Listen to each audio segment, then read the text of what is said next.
it's summer reading time. I hope that you've been coming into the library and checking out books. If you haven't been able to come into the library to get some books, I hope that you've been reading stories at home and are following us with Beanstack and watching Mrs. Tagg's stories. This is my third story time. Today I'm going to talk about animals that live in the grasslands. They live in Africa or Asia or where it's warm, and some of these animals you actually can find at the zoo, but they would not walk down your street in Coopersville. What animals are they, Mrs. Tagg? How about we sing our songs first, okay, Annie? We'll sing the more we get together. Okay, everybody. 1, 2, 3. Oh, the more we get together, together, together. Oh, the more we get together, the happier we'll be. Hi, Java. Hi, Joe. For your friends are my friends, and my friends are your friends. Oh, the more we get together, the happier we'll be. I see mommies and daddies and babies and kitties and grandpas and grandmas and brothers and sisters and maybe some nannies. Oh, the more we get together, the happier we'll be. So, Mrs. Tagg, yes, Annie, we're talking about animals that you can't find in Michigan unless you find them at the zoo. Yes, they live in the grassland habitats where it's nice and hot all the time, but not a desert. Okay, you guys, you jumped down. Java and Joe, nice of you to come to be our mascot for the summer reading, Tails and Tails. See, here's Java's tail, here's Joe's tail. Do your kitties have tails at home? These are tigers though, aren't they? So you guys go down to the floor. Thank you. And I would like to show you our crafts. They're not in bags yet because we run out of room in the closets to show you what they are. But this is a picture of a giraffe craft that we're going to be making. Just this one down here.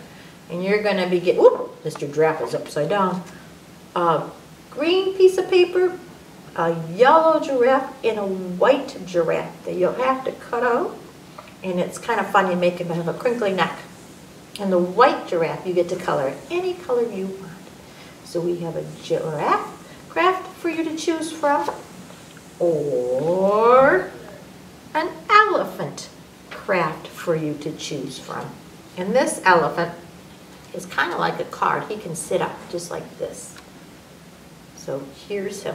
He will come with an eye, and you get to cut out a heart shape for his ears. All right, so those are the two crafts that we have to go with our stories. And one story is about an elephant, and one story is about a giraffe. This book is about wild animal babies. It is a non-fiction story. Remember, Mrs. Tagg told you, non-fiction stories are not fake. They are real stories. So the real stories have pictures of real animals, and everything they tell you about in there is real facts. Here is a picture of a giraffe.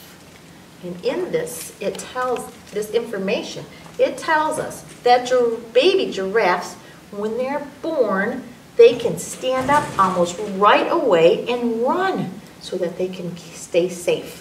And here's the baby giraffe right there, and he is really tall, taller than you are when he's born. About as tall, if not taller than Mrs. Tagg when the giraffe is born. And right next to the giraffe page is a page about the elephants. So here are all the elephants, and here's a baby elephant right there too. And it says about the only land animal that weighs much more than a giraffe. It's the only animal that lives on land that weighs more than this giraffe is an elephant. I know whales are big too, but they live in the ocean. These are land animals. Even a newborn elephant calf is big.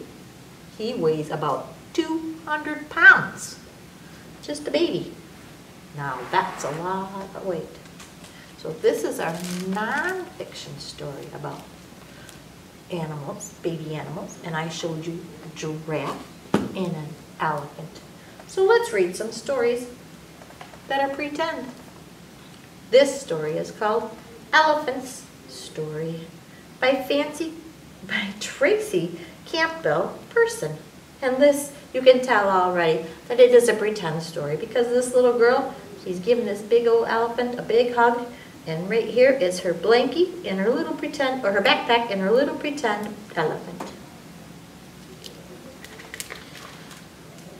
She's carrying her backpack with her pretend elephant, and now drops her storybook and her crayons and the ticket to the zoo. Elephant's Story by Tracy, Campbell, Pearson. One day, Gracie lost her favorite book. Elephant found it. Sniff, sniff, sniff, and whoops! The words went up in his trunk. It says, once upon a time there was, oh, right into the elephant's trunk. They wiggled and jiggled and quiggled inside. The elephant sneezed. Shoo! Letters flew out everywhere. Oh no. Alligator wanted to eat the letters. And that word right there says chew. And look at the book. All the words are out of the book. Seal wanted to joggle the letters. The letters he found to make a word says spin. Look at Elephant's face. Oh no.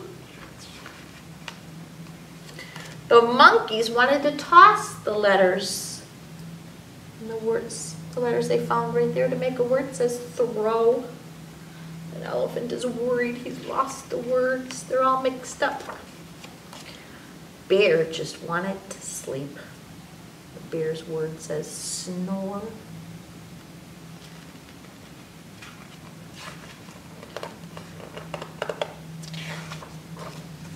Poor elephant. His friends were no help at all. He sniffed the letters back into his trunk and went home. Along came Gracie. She was looking for her book. There it was. Elephant was sitting on it.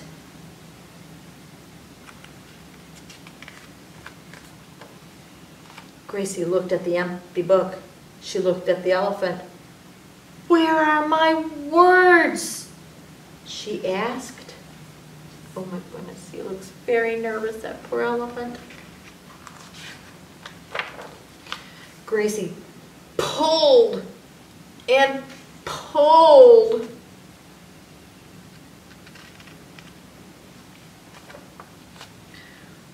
When that didn't work, she tickled his trunk. You can see the elephant's face is trying not to laugh, but she's saying tickle, tickle, tickle, tickle. An elephant sneezed. Ha, ha, ha, choo! Showered Gracie with the letters. See all the letters? Gracie showed Elephant how to make the letters into words. Together they put the words back in the book. And once there upon was time. Then Gracie read the words to the elephant.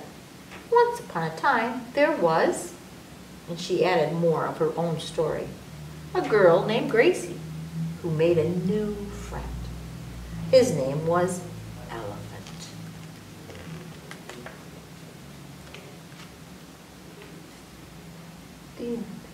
And look, on this book, they took an elephant and they used his body parts to make the letter A, B, C, D, E, F, and G's hiding. H, I, J, K, L, M, N, O, P, Q, R, S, T, U, V, W, X, Y, and Z. And on the front, I believe they're there too, if you can't find them all. So you can look at the front of the book on the back of the book to find the letters. Please do not take the paper off though, okay? Miss Katie works hard to put them on there. And when I picked this book up one time, somebody had ripped it. If you ever rip a book at home, would you please let us know at the library so that we can fix them for the next kids who want to read them? We know it happens sometimes, but we need to know when they get ripped. So that was our story about an elephant who lives in the grasslands. And you find an elephant at the zoo. Now, here is a story about a giraffe.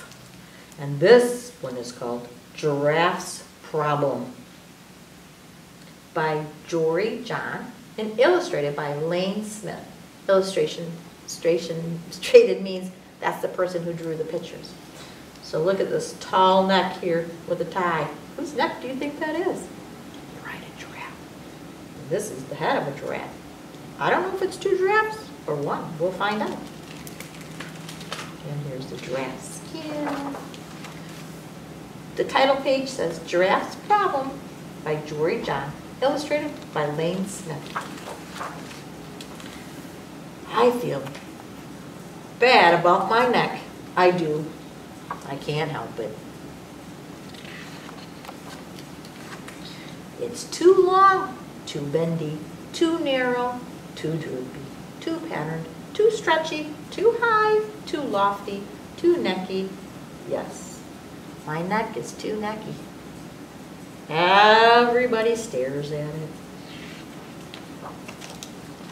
This guy, that guy, him, her, them, whatever that is, her again.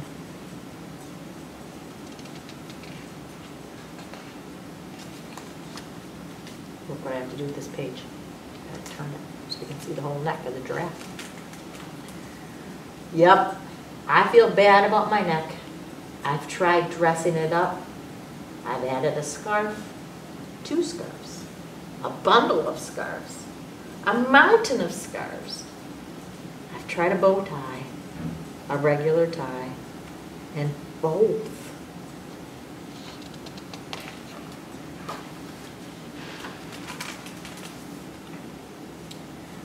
I've tried hiding it away.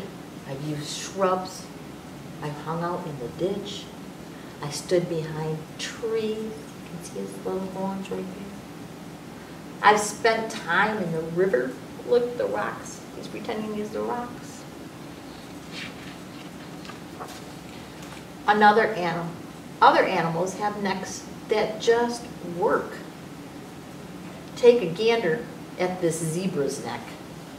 Stripes always look good. So classic. Quit staring at me. Or gaze upon this elephant's neck, strong and powerful, yet graceful. Stop talking about me. Or glimpse this lion, whose neck is adorned with a glorious mane of flowing locks. What a sight. How impressive. Why can't I have a neck like that? Lion's thinking, are you always this loud? My mom always said I should be proud of my neck. She said other animals would love to have a neck like this. Yeah, right. No offense, Mom, but nobody wants this neck. It's a neck only a mother could love. It all makes me want to hide until the sun sets. Jeez. Good evening. Uh-oh. Who's that?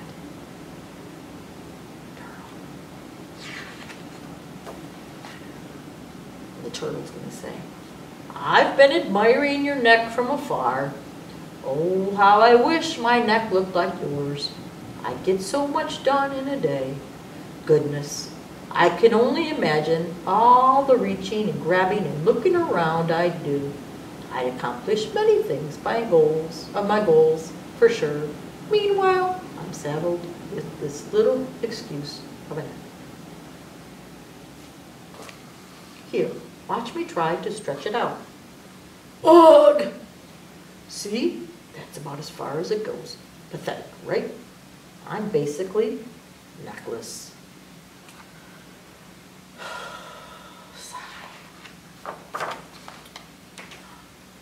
You feel bad about your neck too? Yep. Huh. I'm Cyrus, by the way. I'm Edward. It's lovely to meet you, Cyrus. Can I tell you something else, Edward? Of course, Cyrus.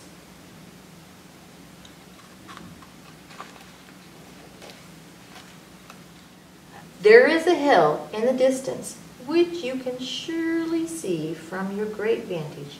I've stood on that very hill for 7 straight days now, staring skyward, watching it, a single piece of fruit, a lone banana, slowly change from green to yellow, ripening.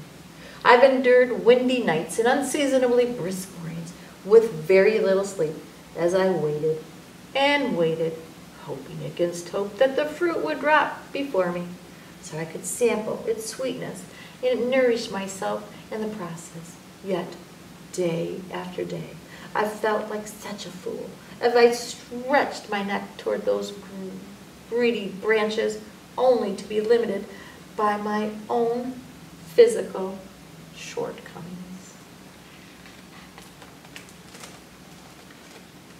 You want a banana from a tree? That's what I said. Yes.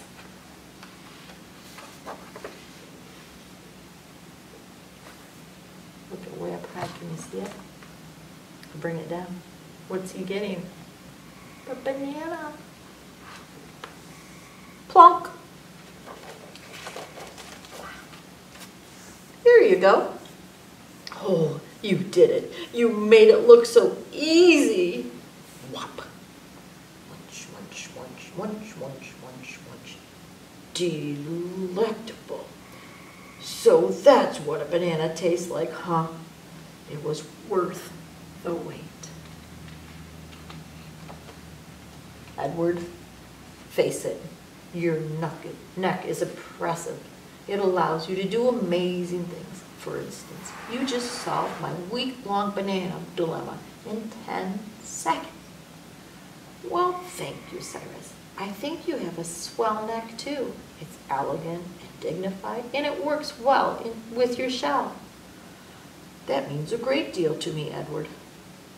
Say, do you like this bow tie, Cyrus? I'm not so sure, Edward.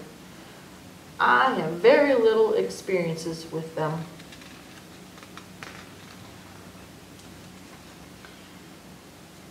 You look wonderful, Cyrus. As do you, Edward. The friends each got their own bow tie.